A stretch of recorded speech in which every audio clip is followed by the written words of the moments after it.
আমার শাশুড়ি মা আমাকে গ্রামের বাড়িতে পাঠিয়ে দিলেন শ্বশুর মশাইয়ের সাথে। সেদিন হঠাৎ বৃষ্টি এলো, আর আমি বাইরে ভিজে বাড়িতে ঢুকলাম।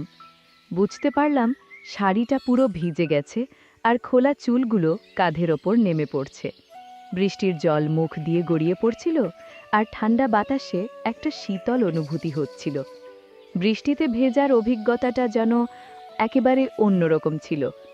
ঘরের মধ্যে মোমবাতির মৃদু আলো আর বাইরের বৃষ্টির ঝিরঝির আওয়াজ পুরো পরিবেশটাকে অসাধারণ করে তুলেছিল। শাড়িটা ঠিক করতে করতে আমি শ্বশুরমশাইকে বললাম, বাবা, জানলা আর দরজাগুলো বন্ধ করে দেবেন, নইলে জল ঘরে ঢুকে যাবে। আমার কথা শোনার সাথে সাথেই তিনি জানলাগুলো বন্ধ করে দিলেন, কিন্তু তার দৃষ্টিটা কিছুক্ষণ আমার উপর স্থির ছিল। তিনি কিছুক্ষণ আমাকে দেখলেন, সম্ভবত দেখছিলেন যে আমি পুরোপুরি ভিজে গেছি কিনা। আমি তার এই দেখাটা অনুভব করলাম, কিন্তু কিছু না দেখার ভান করে বললাম, বাবা, মোমবাতিটা নিয়ে ওপরের ঘরে চলুন, যেন আমি কাপড় বদলাতে পারি আর একটু আরামে বসতে পারি। শ্বশুরমশাই কিছুক্ষণ পরে তার দৃষ্টি সরিয়ে নিয়ে বললেন, ঠিক আছে বৌমা, চলো ওপরের ঘরে যাই। আমরা দুজন ওপরের ঘরে গেলাম। তারপর আমি বাথরুমে গিয়ে বাবাকে ডেকে বললাম, বাবা, এখানে এতগুলো কল কেন খোলা রাখছেন? আপনি এখানে দেখুন এবং জল বন্ধ করুন। বাবুজি বাথরুমে এসে নলগুলো বন্ধ করতে লাগলেন। ঠিক তখনই আমার পা হঠাৎ ফসকে গেল, আর বাবুজি আমাকে তৎক্ষণাৎ ধরে ফেললেন। আমার মনে তখন বেশ অস্বস্তি হচ্ছিল, কিন্তু আমরা দ্রুত পরিস্থিতি সামলে নিলাম। কিন্তু শ্বশুর মশাই আমাকে বাথরুমে... বন্ধুরা, আজকের গল্পটি আরও স্পেশাল, কেউ মিস করো না।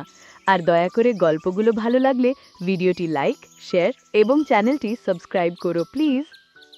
এমন সময় আমার শাশুড়ি মার ফোন এলো। আমি আগে থেকেই বুঝতে পারছিলাম যে কিছু একটা গুরুত্বপূর্ণ কথা হবে, কারণ তিনি সাধারণত তেমন কোনো কারণ ছাড়া এত তাড়াতাড়ি আমাকে ফোন করেন না। আমি তখন অফিসে ছিলাম। আমি ফোনটা তুলে নিলাম এবং তার কণ্ঠে হালকা উত্তেজনা লক্ষ্য করলাম।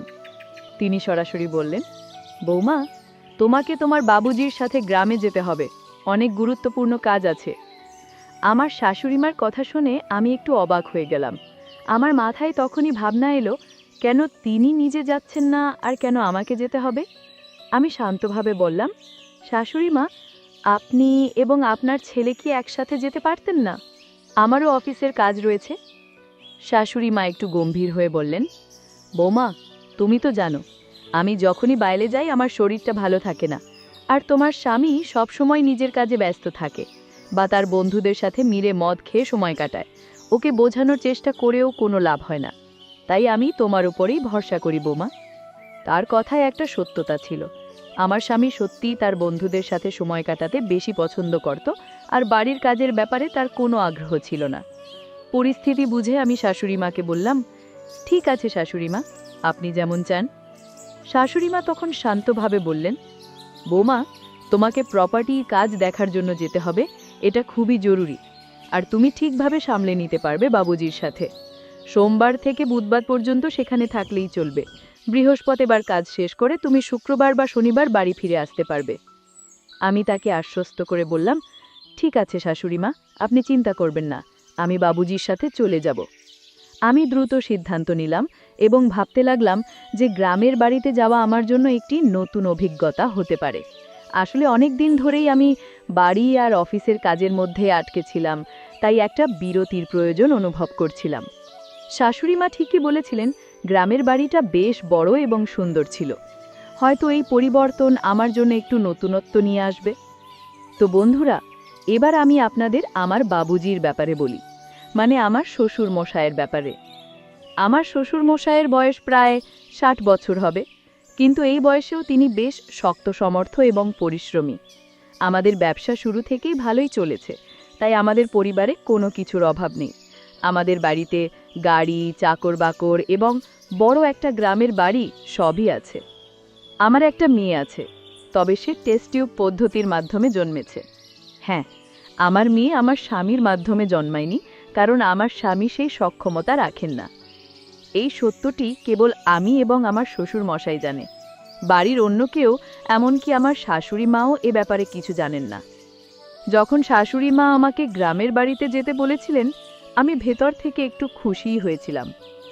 সেদিন রাতেই আমি পরের দিন গ্রামের বাড়িতে যাওয়ার প্রস্তুতি নিতে শুরু করলাম। এরপর আমি আমার শ্বশুর মশাইয়ের ঘরে গেলাম। আমাদের বাড়িতে সবসময় একটি নিয়ম ছিল যে মহিলারা বাড়ির ভেতর মাথায় শাড়ির আঁচল রাখবে।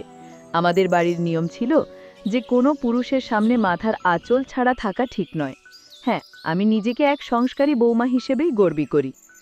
আমি তখন আমার শ্বশুর মশাইয়ের ঘরে প্রবেশ করলাম, কিন্তু দেখলাম তিনি তখন বই পড়ছেন। আমি বললাম, বাবুজি, বইটা বেশিক্ষণ পড়বেন না, কাল আমাদের খুব সকালে গ্রামের বাড়ি রওনা দিতে হবে। আপনি তো নিজেই আমাকে এটা বলেছিলেন। আমি শ্বশুরমশাইয়ের ব্যাগেও কিছু প্রয়োজনীয় জিনিস রেখেছিলাম, তবে তখন লক্ষ্য করলাম তার মনোযোগ অন্য কোথাও ছিল। তিনি বইয়ের দিকে না তাকিয়ে অন্যদিকে দেখছিলেন। একটা বিষয় বলা হয়নি, আমার নাম প্রিয়া। আমি একজন সাধারণ কিন্তু আত্মবিশ্বাসী নারী, যে একটি সুশীল পরিবার থেকে এসেছি। আমার বয়স ৩০ বছর, উচ্চতা ৫ ফুট ২ ইঞ্চি এবং আমি একটু হাষ্টপুষ্ট। আমার গায়ের রং ফর্সা। আমি যখন শাড়ি পরি সেটা অনেকটা মডেল বিপাশা বসুর স্টাইলে পরি, আর প্রায়ই লোকের দৃষ্টি আমার দিকে আটকে যায়। এসব আমি বলছি যাতে আপনি আমার কল্পনা করতে পারেন এবং আমার গল্প পড়ার সময় আমার চেহারা আপনার মনে স্পষ্টভাবে ফুটে ওঠে। আমি একজন সাধারণ মেয়ে, যে পরিবার ও সমাজের নিয়মের মধ্যে জীবনযাপন করছি। কিন্তু এইবারের গল্পে কিছু একটা আলাদা ঘটেছে, এমন কিছু যা আমার জীবনে এক নতুন মোড় নিয়ে এসেছে, যা আমি কখনো স্বপ্নেও ভাবতে পারিনি। আমরা দুপুরের পর একটু দেরিতে রওনা হলাম। আমরা গাড়িতে যাচ্ছিলাম আর আমার শ্বশুরমশাই গাড়ি চালাচ্ছিলেন। ট্রাফিকের কারণে আমরা সন্ধে ৭টার দিকে গ্রামে পৌঁছালাম। সেখানে আমাদের একটি ছোট্ট সুন্দর বাড়ি আছে, যা একটি ছোট্ট পাহাড়ের ওপর অবস্থিত। যদিও পাহাড়ে অবস্থিত, গাড়ি সহজেই সেখানে যেতে পারে। বাড়িটির একতলা, চারপাশে সুন্দর পাহাড় আর ঠান্ডা বাতাস বইছিল। আমাদের কিছু আত্মীয় সেখানে ছিল, তাই তারা আমাদের রাতের খাবারের জন্য আমন্ত্রণ জানিয়েছিল। সেখানে আমাদের বাড়ির দেখাশোনা করার জন্য সুনীল নামের একজন কর্মচারীও ছিল, কিন্তু তার বাড়ির কোনো একজনের শরীর খারাপ হওয়ায় সে পরদিন সকালে বাড়ি ফিরতে চাইছিল, আর শ্বশুরমশাই তাকে গ্রামের বাড়িতে যাওয়ার অনুমতি দিয়েছিলেন। বাইরে তখন বৃষ্টি হচ্ছিল, আর আমরা আত্মীয়ের বাড়িতে রাতের খাবার খেতে গেলাম। আমরা খাওয়া দাওয়ার সব আয়োজন সেখানেই করেছিলাম। কিছুক্ষণের মধ্যেই আমার বড় শাশুড়ি মা এলেন এবং আমাদের মধ্যে কিছু পারিবারিক আলোচনা হলো, যা সাধারণত পরিবারে হয়ে থাকে। সেই রাত বড় শাশুড়ি মা আমাদের বাড়িতেই থেকেছিলেন। আমার শ্বশুর মশাই আর বড় শাশুড়ি মার স্বামী একসাথে বসে তাদের বাড়িতে মদ্যপান করছিলেন, এবং এভাবেই আমাদের রাত কেটে গেল। সোমবার এভাবেই শেষ হলো। পরের দিন মঙ্গলবার শ্বশুরমশাই তার কাজে বেরিয়ে গেলেন, আর আমি বড় শাশুড়ি মায়ের সাথে ছিলাম। সেই রাতে আমরা বড় শাশুড়ি মায়ের বাড়িতে রাতের খাবার খেলাম, এবং আমার শ্বশুরমশাই আবারও বড় শাশুড়ি মার স্বামীর সাথে বসে মদ্যপান করছিলেন। আমার শ্বশুরমশাইও মদ্যপান করেন, তবে তিনি আমার স্বামীর মতো অতিরিক্ত পান করেন না। কিছুক্ষণ পর শ্বশুরমশাই বললেন, বৌমা, আমি বাংলোর দিকে যাচ্ছি। বড় শাশুড়ি মা বললেন, আপনি যান, আমাদের আরও কিছু কথা আছে। কিছু সময় পরে আমি বড় শাশুড়ি মায়ের বাড়ি থেকে বেরিয়ে এলাম। তখন বাইরে প্রবল বৃষ্টি হচ্ছিল, তাই বড় শাশুড়ি মা আমাকে একটি ছাতা দিলেন এবং আমি বাড়ি ফিরে এলাম। বাড়িতে এসে দেখলাম শ্বশুরমশাই আবারও মদ্যপান করতে করতে টিভি দেখছেন। আমি বাড়িতে পৌঁছানোর সময় বৃষ্টি এবং বাতাসের কারণে পুরোপুরি ভিজে গিয়েছিলাম। আমাদের বাড়িটি ছিল বেশ বড়, একটি বাংলো, কিন্তু আমি সেটিকে বাড়ি বলতেই বেশি ভালোবাসতাম। নিচে ছিল একটি বড় হলরুম এবং ওপরে কয়েকটি ঘর। ছাতাটি ছিল ছোট, আর যখন বৃষ্টিতে ভিজে আমি ঘরে ঢুকলাম, তখন অনুভব করলাম আমার শাড়িটি পুরোপুরি ভিজে গিয়েছে। আমার খোলা চুলগুলি কাঁধের ওপর নেমে এসেছিল, আর সেগুলোতে এখনো বৃষ্টির জল ঝরছিল। ঠান্ডা বাতাসের জন্য হালকা শীত লাগছিল। বৃষ্টিতে ভেজার এই অনুভূতি একেবারেই আলাদা ছিল। ঘরের ভেতরে মোমবাতির হালকা আলো এবং বাইরের প্রবল বৃষ্টির শব্দ পরিবেশটিকে আরও বিশেষ করে তুলেছিল। আমি আমার শাড়ির আঁচল ঠিক করতে করতে শ্বশুরমশাইকে বললাম, বাবুজি, জানালা এবং দরজা বন্ধ করে দিন, না হলে জল ভিতরে চলে আসবে। আমার কথা শুনে তিনি সাথে সাথেই জানালাগুলো বন্ধ করে দিলেন। তবে কিছুক্ষণ ধরে তার দৃষ্টি আমার দিকে স্থির ছিল। তিনি আমার দিকে তাকিয়েছিলেন, যেন দেখার চেষ্টা করছিলেন আমি সম্পূর্ণ ভিজে গিয়েছি কিনা। তার সেই নজর আমার একটু অস্বস্তি লাগলো। আমি সেটাকে উপেক্ষা করে বললাম, বাবুজি, মোমবাতি নিয়ে ওপরের ঘরে চলুন, যাতে আমি কাপড় পরিবর্তন করে একটু বিশ্রাম নিতে পারি। কিছুক্ষণ পরে শ্বশুরমশাই তার দৃষ্টি সরিয়ে নিলেন এবং সম্মতি জানিয়ে বললেন, ঠিক আছে বৌমা, চলো ওপরে যাই। আমি এবং শ্বশুরমশাই ওপরের ঘরে চলে গেলাম। এরপর আমি বাথরুমে ঢুকে বললাম, বাবুজি, এখানে এতগুলো পানির ট্যাপ কেন খোলা আছে? আপনি একটু দেখুন এবং এগুলো বন্ধ করে দিন, অন্যথায় এভাবে পানিগুলো অপচয় হচ্ছে। শ্বশুরমশাই বাথরুমে এলেন এবং ট্যাপগুলো বন্ধ করতে শুরু করলেন, কিন্তু হঠাৎ করেই শাওয়ার চালু হয়ে গেল আর আমি আবারও ভিজে গেলাম। আমি তখন নীল শাড়ি পরেছিলাম আর মাথায় আঁচলটাও ছিল। দেখলাম শ্বশুরমশাই নিরুকে আমার দিকে তাকিয়ে আছেন, ভয় যে কিছু বলি কিনা। বৃষ্টির জন্য আমার শাড়িটি পুরোপুরি ভিজে গিয়েছিল আর তিনি আমার দিকে এক দৃষ্টিতে তাকিয়েছিলেন। একদিন এরকমই হয়েছিল। আমার শ্বশুরমশাই প্রায় বন্ধুদের সাথে বাইরে ঘুরতে যেতেন। তার সিগারেট খাওয়ার অভ্যেসও ছিল। একদিন সকালে আমি দোকানে গিয়েছিলাম, তখনও বৃষ্টি হচ্ছিল আর আমি যথারীতি মাথায় শাড়ির আঁচল নিয়ে বেরিয়েছিলাম। আমি খুবই পরম্পরাগত মানসিকতার বউ। ছাতা নিয়ে দেখলাম শ্বশুরমশাই রাস্তার পাশে দাঁড়িয়ে আছেন। আমি ছাতাটি তার দিকে বাড়িয়ে দিলাম, কিন্তু দেখলাম তিনি আমার দিকে এক দৃষ্টিতে তাকিয়ে আছেন। তার চোখ যেন আমার দিক থেকে সরতেই চাইছিল না। মনে হচ্ছিল আমাকে কিছু বলতে চান। বাড়ি ফিরে এসে আয়নায় দেখি শাড়ির সামনের অংশ কিছুটা ভিজে গিয়েছে, যা আমার চেহারায় আলাদা একটা সৌন্দর্য এনে দিয়েছে। শাড়িটি শরীরের সাথে লেগে থাকায় নিজেকে একটু অন্যভাবে দেখলাম। পিছনের দিকটাও কিছুটা ভিজে গেছে, সেটাও খেয়াল করলাম। এরপর আমি কিছু দরকারি জিনিস নিয়ে ঘরের কাজ করতে শুরু করলাম। আমি কাজ করতে করতে ভাবছিলাম, এটা বেশ মজার বিষয় যে এমন একটা পরিস্থিতিতে নিজেকে খুঁজে পাচ্ছি। তাই ইচ্ছে করেই শ্বশুরমশাইয়ের সামনে দিয়ে আসা যাওয়া করছিলাম। ঝাড়ু দেওয়ার সময় নিচু হয়ে কাজ করতে হতো আর আমি আমার উপস্থিতি তার নজরে আনতে চেষ্টা করতাম।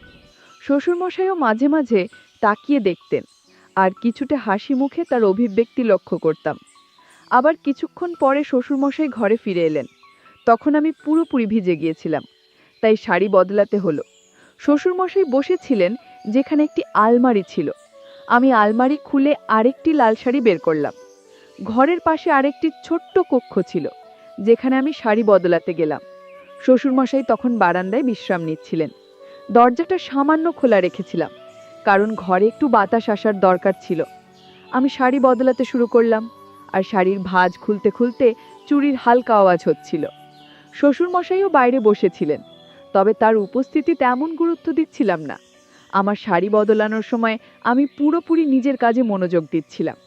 যদিও ঘরের পরিবেশে একটা অন্যরকম মৃদু অস্বস্তি টের পাচ্ছিলাম, কিন্তু এটাকে খুব স্বাভাবিকভাবেই নিলাম আর কাজ চালিয়ে গেলাম।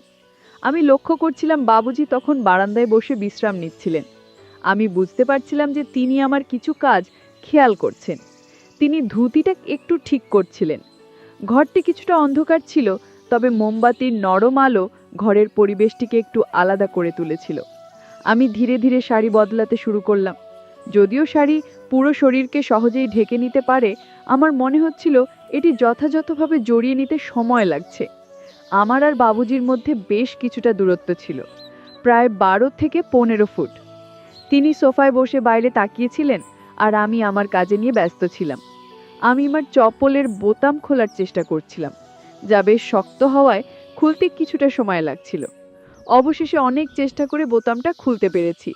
বাবুজি তখন ধুতিটা একটু ঠিক করছিলেন এবং তার সামান্য নড়াচড়া ঘরের অন্ধকারের মধ্যেও আমি দেখতে পাচ্ছিলাম। আমি চপ্পলের শেষ বোতামটা খুলে একটু অন্যদিকে ঘুরলাম। হয়তো তিনি তখন চারপাশের সব কিছু ভালোভাবে লক্ষ্য করতে পারছিলেন, কারণ রাত তখন প্রায় 1টা। আমি বাবুজির দিকে একটু বেশি ঘুরে গিয়েছিলাম। শাড়ি পাল্টাতে পাল্টাতে আমি বললাম, বাবুজি, আজ আপনার দিন কেমন কাটলো? আজ তো অনেক কাজের মধ্যে ছিলেন, মনে হয় ক্লান্ত হয়ে পড়েছেন।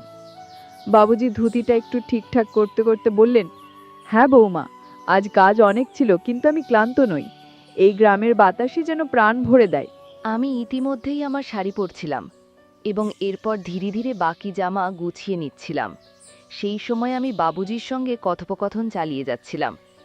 ঘরে বিদ্যুৎ ছিল না, তাই আমি একটা মোমবাতি জ্বালিয়েছিলাম, যার আলো বাবুজির মুখটা ঠিকভাবে দেখা যাচ্ছিল না।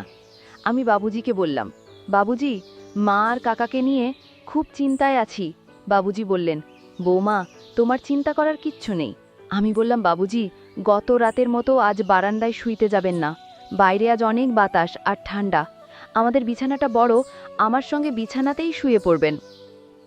আমার কথা শুনে তিনি চুপ থাকলেন, কিছু বললেন না। আমি আবার শাড়ি পরতে শুরু করলাম। মনোযোগ দিয়ে শাড়ির শেষ অংশটা ঠিক করে নিলাম। ঘুরে দাঁড়িয়ে নিজেকে সামলে নিলাম। তারপর হালকা হাসি দিয়ে বাবুজিকে জিজ্ঞেস করলাম, বাবুজি, আমার শাড়ি কেমন লাগছে? বাবুজি একটু অবাক হয়ে তাকালেন। আমি আবার বললাম, বাবুজি, নতুন শাড়িতে কেমন লাগছে? এরপর আমি বারান্দার দিকে হাঁটতে শুরু করলাম। বাবুজি তখনও সোফায় বসেছিলেন, আমার দিকে তাকিয়ে। আমি বললাম, বাবুজি, আপনি বারান্দায় আসুন, একটু গ্রামের বাতাস খেতে ভালো লাগবে। বাবুজি কিছুক্ষণ পর বারান্দায় এলেন। আমি তাকে আবার জিজ্ঞেস করলাম, বাবুজি, বলুন তো, আমাকে এই শাড়িতে কেমন লাগছে? আমি তখন মাথায় পল্লু দিয়ে দাঁড়িয়েছিলাম। বাবুজি বললেন, হ্যাঁ বৌমা, তোমাকে অনেক সুন্দর লাগছে শাড়িতে। এরপর বললাম, বাবুজি, আপনার সঙ্গে একটা কথা বলার আছে। বাবুজি বললেন, হ্যাঁ বৌমা, কী কথা? আমি বললাম, বাবুজি, আপনার মনে আছে যখন আপনার বন্ধু বা আমার স্বামীর বন্ধুরা আসে, আমি আপনাকে বলি তাদের জন্য চা নিয়ে যান? বাবুজি বললেন, হ্যাঁ বৌমা, মনে আছে। আমি বললাম, তারা আমায় এক বিশেষ দৃষ্টিতে দেখে, কিন্তু এতে আমার অনেক অস্বস্তি লাগতো। বাবুজি একটু চিন্তিত হয়ে বললেন, বৌমা, এভাবে ভাবার কোনো দরকার নেই। আমি হালকা হেসে বললাম, বাবুজি, এই বিশ্বাসটা আমাদের মধ্যে থাকুক। আমি জানি আপনি আমাকে কেমনভাবে দেখেন, কিন্তু এতে আমার কোনো আপত্তি নেই। আপনার দৃষ্টিভঙ্গি আমার ভালো লাগে। আপনি অনেক ভালো মনের মানুষ। কিছুক্ষণ চুপ থেকে বাবুজি বললেন, বৌমা, তুমি কি খুশি? আমি হেসে বললাম, বাবুজি, এবার আসল কথায় আসি। বাবুজি বললেন, হ্যাঁ বৌমা, কি কথা? সংকোচ করো না, বলো। আমি বললাম, বাবুজি, আপনি কি মনে করেন আমি সত্যিই খুশি? হ্যাঁ, আমরা ধনী, আমাদের সব কিছু আছে, গাড়ি, বাড়ি, টাকা, কিন্তু এর পরেও কি আমি খুশি? বাবুজি বললেন, বৌমা, তোমাকে খুশি দেখতেই আমার ভালো লাগে, কিন্তু তুমি খুশি নও কেন বলো? আমি একটু চুপ থেকে বললাম, বাবুজি, আপনার ছেলে। বাবুজি প্রশ্ন করলেন, আমার ছেলের কি সমস্যা আছে বলো? আমি গভীর শ্বাস নিয়ে বললাম, বাবুজি, আপনি কি মনে করেন শুধু অর্থ আর সম্পত্তি থাকলেই সুখ পাওয়া যায়? আসল সুখ তো দাম্পত্য জীবনের। বাবুজি কিছুক্ষণ চুপ করে থেকে বললেন, বৌমা, তোমার যা বলার আছে খোলাখুলি বলো, সংকোচ করো না, বলো। আমি একটু দ্বিধা করে বললাম, আপনার ছেলে এখন আর আগের মতো আমার সাথে সম্পর্ক রাখছে না। আমাদের মধ্যে যে যোগাযোগ ছিল সেটা আর নেই। বাবুজি ধীরস্থিরভাবে শুনলেন। আমি বললাম, বাবুজি, আমি জানি আপনার জীবনেও হয়তো অনেক চাপ আছে, আপনার নিজের জীবনের দায়িত্বগুলো কম নয়। বাবুজি তখনও শান্তভাবে শুনছিলেন। আমি বললাম, আপনাকে সবসময় খুব শান্ত দেখি, কিন্তু আমি বুঝতে পারি আপনারও হয়তো কিছু অনুভূতি আছে যা আপনি প্রকাশ করেন না। বাবুজি আমাকে দেখে একটু নার্ভাস হয়ে পড়লেন। তারপর হঠাৎই গম্ভীর হয়ে বললেন, বৌমা, তুমি কেমন কথা বলছো? আমি কখনো এমন কিছু ভাবিনি, আর না তোমাকে সেই চোখে দেখেছি। তুমি তো আমাদের পরিবারের মান সম্মান, আর আমি সবসময় তোমার প্রতি সম্মান এবং শ্রদ্ধার দৃষ্টিতেই তাকিয়েছি। আমি একটু ঘাবড়ে গেলাম, কিন্তু আমার কথা চালিয়ে গেলাম। বাবুজি, আমি এসব কথা বলছি কারণ মাঝে মাঝে মনে হয় আমরা আমাদের সম্পর্কগুলো নিয়ে খোলাখুলি কথা বলতে পারি না। আপনি আমাকে খুব সম্মান করেন, কিন্তু আমি কয়েকবার আপনার চোখে কিছু আলাদা দেখেছি। বাবুজি একটু অস্বস্তিতে পড়ে গেলেন, কিন্তু আবারও গম্ভীরভাবে উত্তর দিলেন, তোমার ধারণা ভুল বৌমা। পরিবারের সম্পর্কগুলো খুব পবিত্র এবং আমাদের সব সময় সেগুলোর সম্মান করা উচিত। তোমার এমন কিছু ভাবার প্রয়োজন নেই। যদি তোমার কখনো এমন অনুভূতি হয়ে থাকে, আমি তার জন্য ক্ষমা চাই, কিন্তু আমার উদ্দেশ্য কখনো এমন ছিল না। আমি বাবুজির কথায় সত্যতার ছোঁয়া পেলাম। তিনি সবসময় পরিবারের দায়িত্ব সততার সঙ্গে পালন করেছেন, আর হয়তো আমি ভুল বোঝাবুঝির শিকার হয়েছি। আমি মাথা নিচু করে বললাম, মাফ করবেন বাবুজি, আমি হয়তো কিছু ভুল বুঝেছি। আমার মনে হয় আপনাকে বুঝতে আমার অনেক ভুল হয়েছে। বাবুজি কোমল স্বরে বললেন, বৌমা, এই বাড়িতে তুমি আমাদের মেয়ের মতো। হ্যাঁ, আমি চাই তুমি সব সময় খুশি থাকো এবং এমন কোনো ভাবনা মনে না রাখো যা আমাদের সম্পর্ককে দুর্বল করে। বাবুজি বললেন, সেই মুহূর্তে আমার মনে হলো আমি অযথা বাবুজি আর আমার সম্পর্ক নিয়ে ভুল ধারণা পুষে রেখেছিলাম। আমি নিজেকে প্রতিজ্ঞা করলাম ভবিষ্যতে আমি কখনো এমন কিছু ভাবব না এবং সব সময় পরিবারের সম্পর্কগুলোকে সম্মান দেব। সম্পর্কগুলোর মধ্যে সততা এবং খোলামেলা কথোপকথন অত্যন্ত গুরুত্বপূর্ণ। যখন আমরা আমাদের ভাবনা এবং অনুভূতিগুলো নিঃসংকোচে ভাগ করে নিই, তখনই সম্পর্কের ভিত্তি মজবুত হয়। যে কোনো সম্পর্কের শক্তি নির্ভর করে আমরা একে অপরের প্রতি কতটা সৎ এবং আন্তরিক। কখনো কখনো আমরা আমাদের ভাবনা এবং অনুভূতিগুলো লুকিয়ে রাখি, যা ভুল বোঝাবুঝি সৃষ্টি করতে পারে। যখন আমরা কারো প্রতি আগে থেকে কোনো ধারণা বা মত তৈরি করি, তখন বাস্তবতা থেকে দূরে সরে যাই। এই বিভ্রান্তি আমাদের সম্পর্কগুলোতে অপ্রয়োজনীয় চাপ তৈরি করে। যদি আমরা আমাদের মনের কথা খুলে না বলি, তাহলে অপর ব্যক্তি আমাদের সম্পর্কের সঠিক ধারণা পাবে না এবং ভুল সিদ্ধান্তে পৌঁছাতে পারে। তাই একে অপরের সাথে খোলাখুলি কথা বলা অত্যন্ত গুরুত্বপূর্ণ। এতে শুধু আমাদের অনুভূতিগুলো পরিষ্কার হয় না, পাশাপাশি অন্যজন আমাদের অবস্থান এবং চিন্তাভাবনা সম্পর্কে সঠিক ধারণা পায়। সততার সঙ্গে কথা বলায় তাই সম্পর্কগুলোকে সফল করার জন্য কথা বলাকে সর্বোচ্চ গুরুত্ব দেওয়া উচিত। তো বন্ধুরা, এটাই ছিল আমাদের আজকের ছোট্ট গল্প। গল্পটা কেমন লাগলো জানাতে ভুলবে না। আরও মজার মজার রোম্যান্টিক গল্প শুনতে চাইলে ভিডিওটি লাইক, শেয়ার এবং চ্যানেলটি সাবস্ক্রাইব করতে এবং বেল আইকনটি ক্লিক করতে ভুলবে না। ধন্যবাদ।